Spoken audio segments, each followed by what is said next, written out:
Entre páginas e palavras, o escritor e historiador Cícero Araújo se debruçou por 2 anos para retratar a história de um casal. Inicialmente um desafio, lançado a mim pela pessoa de Leonardo Braz, dada a importância dos seus avós, principalmente seu Zé Braz, que foi prefeito de Acari por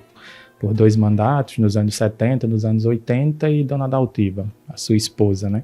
Então, em 2023, ele me interpelou. A gente iniciou essa pesquisa documental, principalmente procurando fontes político-administrativas da Câmara e da Prefeitura, e a partir desse momento a gente começou a pensar na confecção e na feitura desse livro, montar um sumário, o que esse livro ia falar, quais aspectos da vida política e pública dele iriam ser abordados e quais aspectos da vida íntima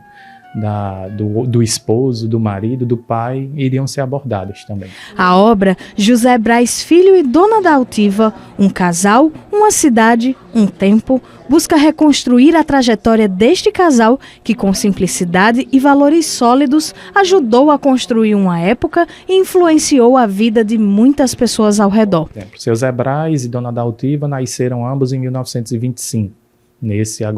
ano de 2025, estão completando 100 anos. A gente já produziu uma exposição sobre a vida do casal em 4 eixos, e o livro ele fala um pouco da história de Acari, insere esse contexto do cargo do prefeito, do que era Acari no século XIX, do ponto de vista político-administrativo, e um aspecto muito importante, A gente volta lá para o século XIX para trazer de onde surgiu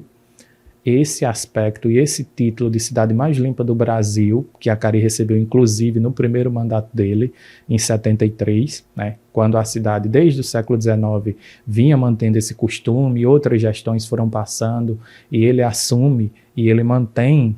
esse quesito, volta os seus olhos, tem todo esse cuidado com a limpeza urbana, e Acari, em 1973, acaba sendo reconhecida como cidade mais limpa do Brasil. E nacionalmente, foi obra de matéria no Fantástico, e todo mundo assistiu na Praça do Coreto. Como eu acredito que era uma dos únicos televisores públicos, podemos imaginar a quantidade de pessoas que foram ver orgulhosas Acari passar no Fantástico como a cidade mais limpa do Brasil. A memória de Acari se prepara para ganhar novas páginas. O centenário de José Braz Filho e a Daltiva Pires Galvão, celebrado com o lançamento de um livro que promete resgatar histórias familiares e uma parte importante da identidade cultural do município. Vai acontecer sábado, dia 22, no Talhado, que é uma fazenda muito representativa para a história da família, porque pertencia ao pai de seu Zé Braz, a Zé Braz Velho do Talhado, José Braz de Albuquerque Galvão. E é um evento muito importante porque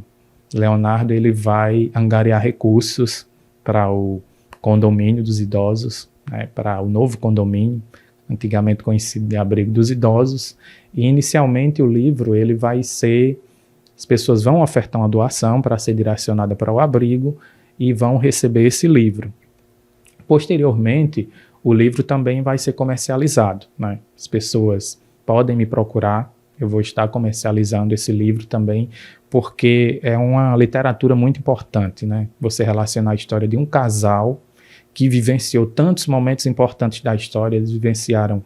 a Segunda Guerra Mundial, vivenciaram crises econômicas, crises globais e a seca. E a seca é um ponto que a gente trata no livro, que é muito importante, sobretudo no segundo mandato dele, porque no início dos anos 80 o Seridó estava sofrendo com a seca.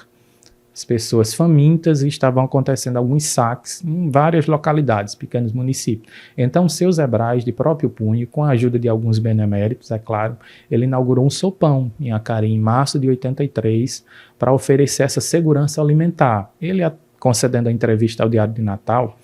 ele dizia, inclusive, que ele não poderia resolver aquele problema, seca ou chuva. Era clima, mas aquela ideia de ofertar aquele pirão, aquela sopa, era para mitigar esses efeitos maléficos, já que a seca, o Nordeste, o Seridó precisa aprender a conviver. Então ele teve essa ação, essa boa ação de alimentar aquelas pessoas que estavam naquela situação de segurança alimentar,